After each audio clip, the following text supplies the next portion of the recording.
Wala tayong magawa now. So, papa-change oil tayo ng Mitsubishi Adventure ng kapatid ko. So, every 6 months kailangan siya change oil, tsaka iba pang dapat i-check. Pero sa Shell na lang natin gagawin yun. Well, iniram ko kasi sa kanya to dahil nga may pandemic, hindi nila nagagamit. So, ako muna magme-maintain. Then, emission testing din, tapos restro. So, sana pwede sa LTO mag-video para may idea tayo kung ano yung mga ginagawa nila doon para sa emission at kung ano-ano pa. So, yan lang muna. Hanap muna ako ng slot. Sana meron pa. Mukhang puno. Dami nagpapa-maintenance ng iba-ibang sakyan. Woo! So, yan. Nakapila na tayo mga sirs. 209,321 odometer. So, change oil, tsaka check up ng brakes, linis air filter. Mamaya, bigyan ko kayo ng updates para may idea kayo kung magkano sa Shell. Okay. Medyo madumi-dumi yung makina niyan. Mahirap linisin eh. So, ito yung air filter niya. Ewan ko lang, kailangan na siyang palitan. Mamaya, malaman natin kung kailangan palitan niya. 10 years na kasi ito eh. Oh. PMS muna tayo. Sa Shell to, sa may Titwason, Marikina.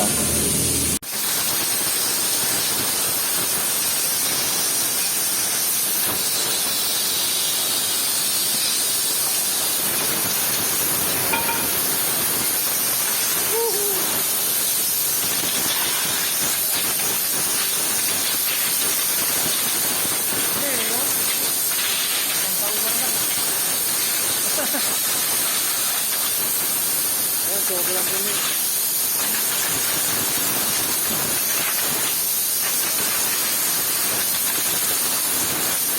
Nakapal pa yung brake pad. Nakapal pa raw, wabong kuya. So, sama rin natin yan. Ilinisin nila sa check up ng brake. Dito naman tayo sa kaliwa.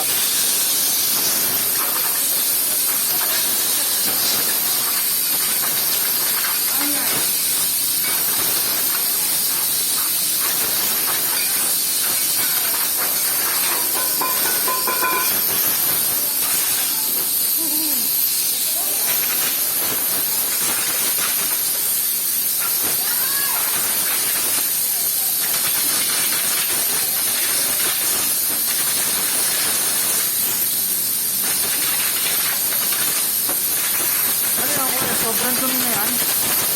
Sobrang dumi na yan.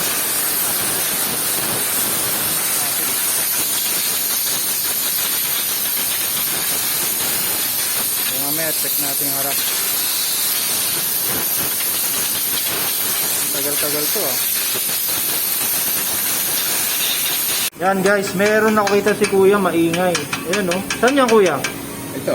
Sa brake pad. Oo. Siguro ito yung pag nalulubak ako, sobrang ingay. Oo, ayos ah.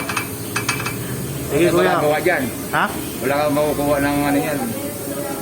Patanggal na pala, walang pin. Hindi, meron siya. Ayan. Ah, meron.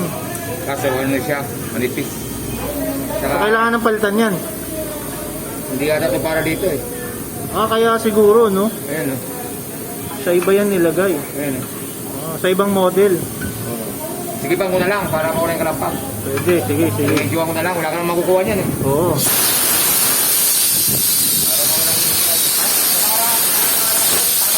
Oo, sa lubak. Ayos pala yan. Ewan ko lang dyan sa kaliwa.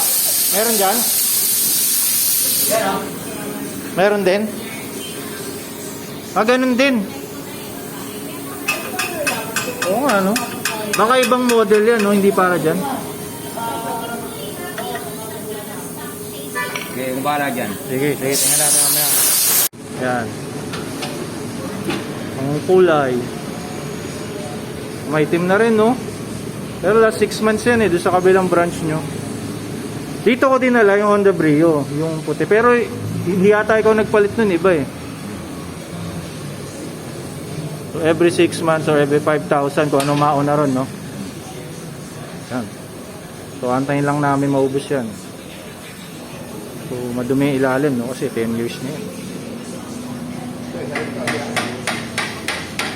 Oh, maalog kuya? Wala na rin siya. Ay, shock. Oo nga, no? Malaga to. Isa rin yan. Oo nga, no? So, sira na rin yung shock niyan. Dami nilang nakita. Papalitan, dalawa. Palitan natin yan next time.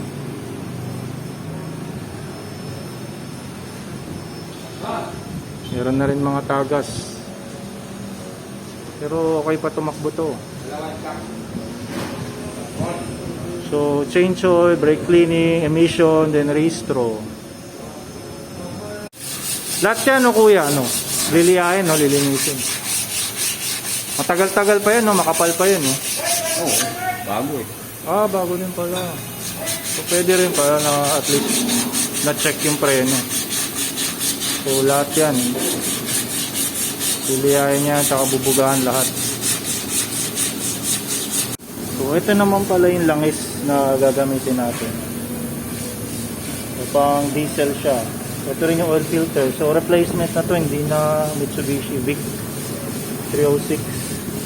Mamaya, pakita ko yung resibo kung magkano inabot. Brake cleaning, check up, tapos change oil.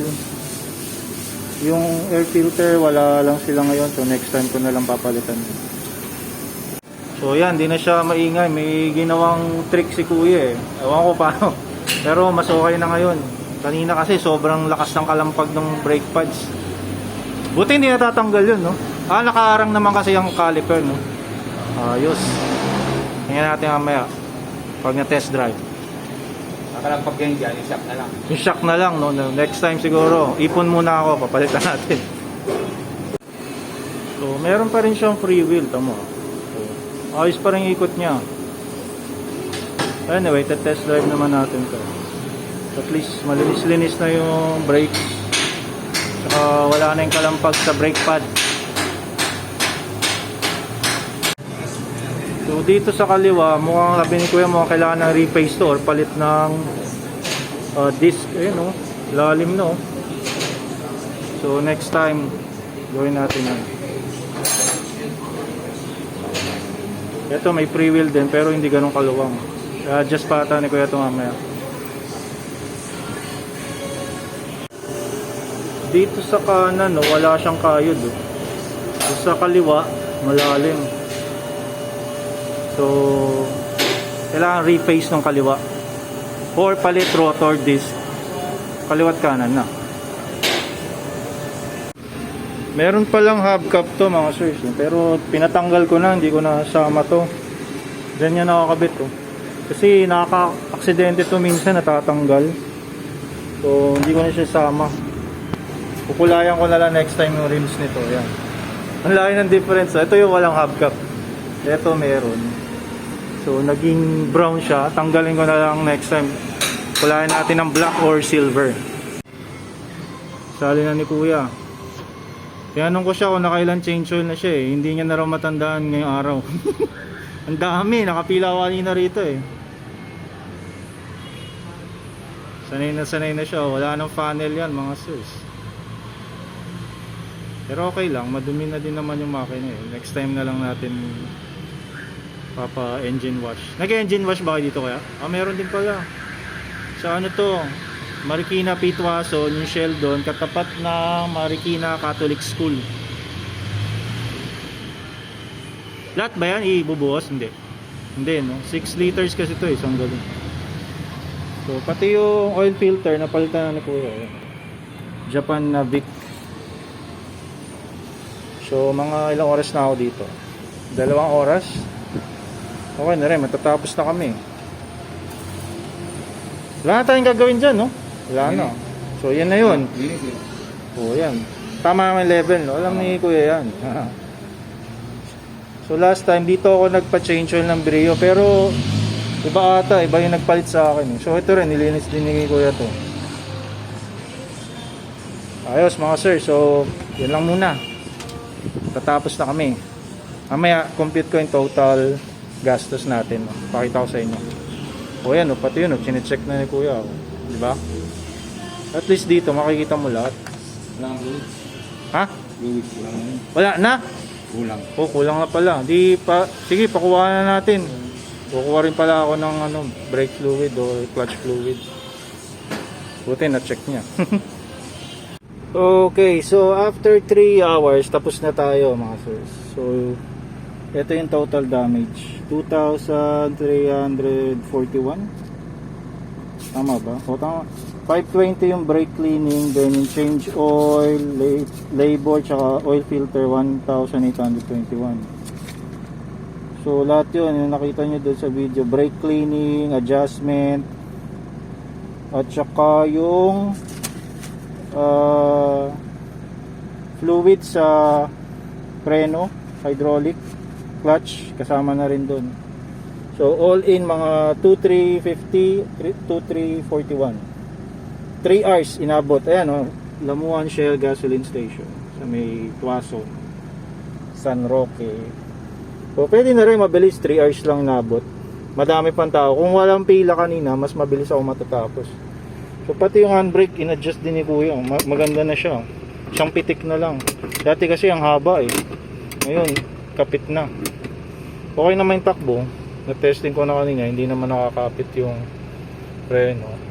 Also guys, nagpalit pala ako dati ng wiper. No? Naiwan ko dito, halos matunaw. Huwag kayong mag-iiwan pala ng ganito. Nakalimutan ko kung ano. Tapos ayun, medyo natunaw siya doon. Dahil nga sa init yan. Tapos may plastic. So ito, tatanggalin ko na rin yung mamaya. Ayusin natin to next time. So yan lang muna. Kailangan ko na umuwi.